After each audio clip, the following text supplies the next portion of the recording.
do have a lot of activities. We have an event space upstairs. We've got a full mezzanine, so you can rent that out Upstairs? by the hour. Yeah, and we have events all throughout the week. We have a bunch of yoga classes, workout classes, and then we have a lot of business people come in and do their work meetings and whatnot. Temporarily, we do have live music as well, but events are popping off now that it's summertime for sure. All right. And we really appreciate you. Absolutely. I'd love to do it for y'all. It's awesome. Great experience. You've been wonderful. Thanks, y'all. Thank you. Y'all are great too. I'm glad you finally made it in. Yeah, really. Okay, we are wrapping up our visit at Brewlab, and I'm going to tell you something. This is one amazing place. The beers by far were just right up our alley as far as what we love. These things were amazing. Patty, what caught your taste buds? Well, what caught your taste buds? The colada one. It was a sour, but it wasn't really a sour. It tasted like a pina colada. It was called coconut colada.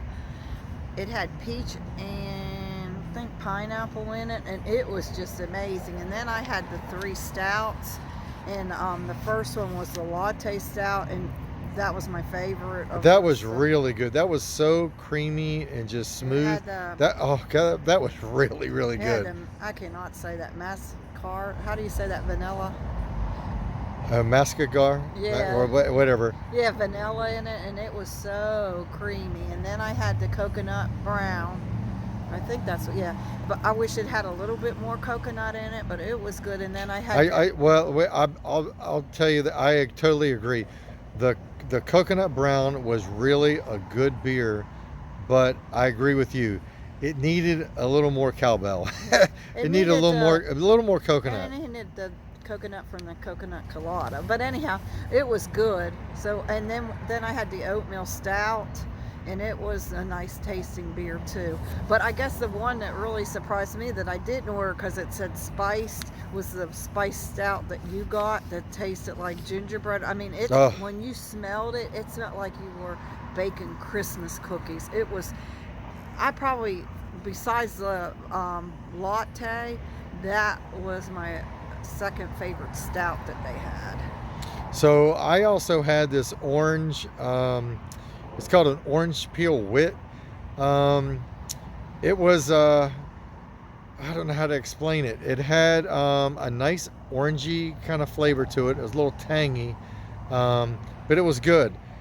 Then I had an Arnold Palmer, which was like an iced tea, but to me it was more like, if you can imagine this, it was more like an unsweetened tea.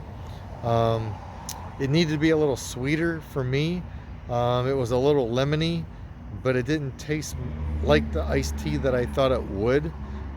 This is really crazy too, because this is like the third or fourth one we've had in the last couple of weeks, which is really weird. It must be popular. I've just never heard of a beer like that. And then what was that other one you had, the saison? I had the saison, which was called a pink peppercorn. That was very, very unique. I liked it too, which really surprised me because it had the peppercorn in it. I expected it to be hot or a little heat, but there wasn't. It was just a nice, smooth, a very unique combination beer.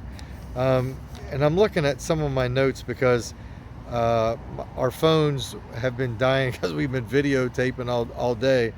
But there was Grandma's Cobbler, which was the blackcurrant chocolate plum. Oh my God. Blackcurrant chocolate plum. I'm going to tell you, I got a full beer of that. That was amazing. Yes. That was so good.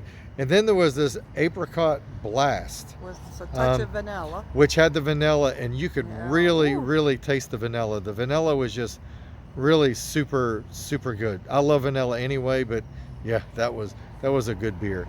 So that was our visit to Brewlab. They have a kitchen here.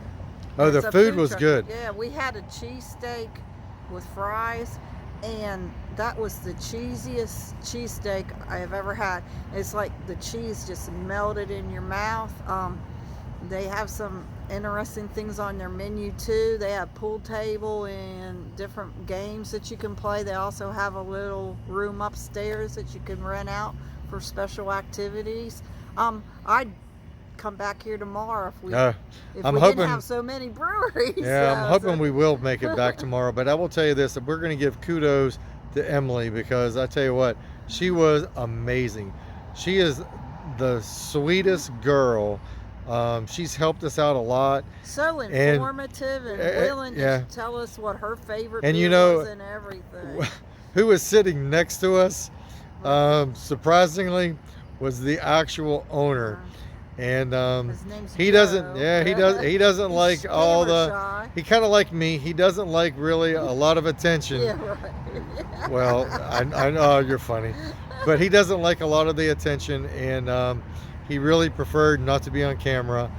But was- Emily took care of that, and it was an Joe's amazing wife place. came in, and they're very nice people too. Yeah, You would love this place, and it's real close to your old stomping grounds, isn't yeah. it? Citadel was just 9 iron away. I tell you what, it's just right there. But anyway, that is our visit at Brewlab. We're hoping to come back maybe sometime tomorrow. The beers were really and truly not to say that anybody else's was bad. It's just that these beers were right up our alley as far as what we enjoy drinking, right? And it was just amazing, great tasting beers. So I kind of wish we could meet the brewer. Maybe that will happen tomorrow if we come back. So if you're in Charleston, by any means, it's right, literally 26 is right there. I mean, it's just right there, 26. And you're like 10 seconds off the exit. So I highly recommend that you give Brewlab in Charleston, South Carolina, a try. You ready? I'm ready. All right, we're out of here for the night. Take care, and we'll be back tomorrow. Bye. Adios. Bye.